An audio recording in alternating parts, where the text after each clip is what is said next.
Olá, nós somos do Colégio Bernoulli do primeiro ano C. Nosso trabalho é no departamento de Biologia e nosso professor orientador é o Ângelo. Eu sou a Nádia Arantes. Eu sou a Daniela Pimenta. Maria Eduarda Marciano. Eu sou a Renata Diniz. Eu sou a Mariana Lopes. No trabalho, iremos demonstrar como os diferentes tipos de polinizadores, suas respectivas características biológicas, interferem no processo de reprodução das plantas.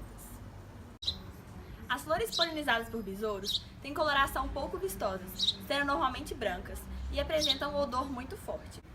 Isso acontece pois os besouros têm um olfato altamente desenvolvido, diferentemente da sua visão. Além disso, essas flores possuem muito néctar e pouco pólen, uma vez que os besouros se alimentam dos tecidos vegetais. O lírio é um bom exemplo de uma flor polinizada pelos besouros, uma vez que ele é branco e suas pétalas são muito carnosas e apresentam um formato de bacia. Já o crisantemo vermelho é um bom exemplo de uma flor não polinizada por besouros, uma vez que possui pétalas não carnosas, muito pólen e cores muito chamativas. Muitas abelhas são atraídas pelo cheiro e pela coloração das diversas flores. Elas não enxergam como nós. Elas possuem nos seus olhos, por exemplo, um conjunto de pontos denominados omatídeos. Esses omatídeos são como se fosse um olho simples, e elas possuem milhares destes, sendo assim seus olhos compostos.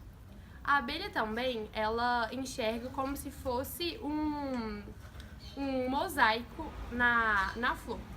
As flores possuem uma faixa de reflexão proveniente do sol em direção ao pólen.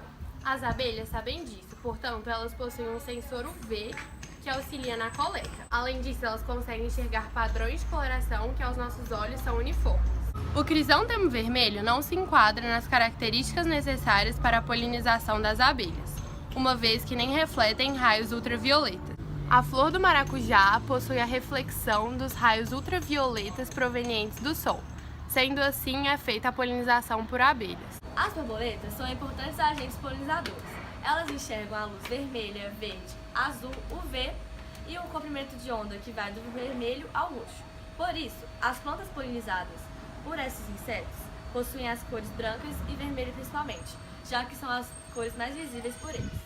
Além disso, as flores polinizadas pelas borboletas possuem estruturas que permitem que apenas insetos que possuem um aparelho bucal longo alcancem o néctar, como podemos observar no exemplo da margarida. Já o cacto não seria uma planta hábil para ser polinizada por borboletas, pois ele apresenta uma coloração verde e espinhos, não muito atraentes para esse inseto. Além disso, em seu aparelho reprodutivo, não há características condicionadas ao aparelho bucal alongado da borboleta. Além dos animais, as flores podem ser polinizadas também pelo vento. Neste caso, elas apresentam-se sem odor, sem néctar e pouco vistosas. São assim, uma vez que não precisam atrair agentes polinizadores, tendendo assim a possuir aromas mais discretos, muito leves e produzirem muito pólen, já que a maioria se perde no caminho, e são de pequeno valor nutricional para os insetos.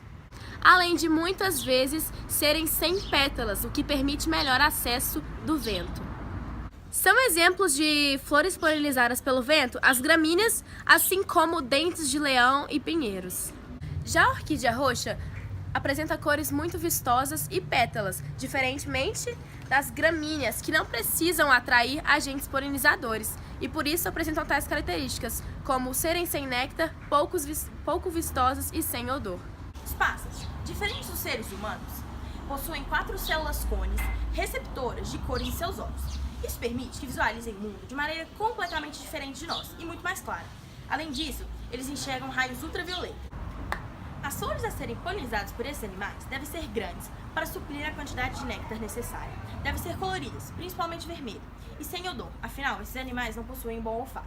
A bromélia é um tipo de flor a ser polinizada por essas aves. Afinal, ela é grande, tem a cor avermelhada e não possui um cheiro muito atrativo. A calandiva apresenta características opostas da bromélia. É branca, uma cor relativamente mais neutra.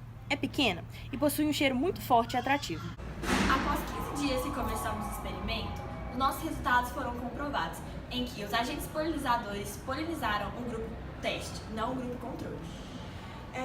Com isso, podemos concluir que esses resultados foram obtidos porque as características biológicas dos agentes polinizadores foram condicionadas para as características biológicas das plantas. Por exemplo, as plantas que possuíam um certo odor, cor e tamanho eram mais atrativas para determinado polinizador. Para a realização do experimento, foram utilizadas 10 flores, e essas flores foram divididas em 2 grupos, o grupo controle e o grupo teste, cada um com 5.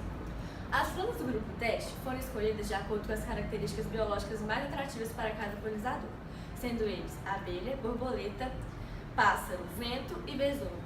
E o grupo controle possui características não atrativas para esses polinizadores. As plantas foram mantidas por um período de 15 dias em um ambiente com terra, água, luz e outros animais.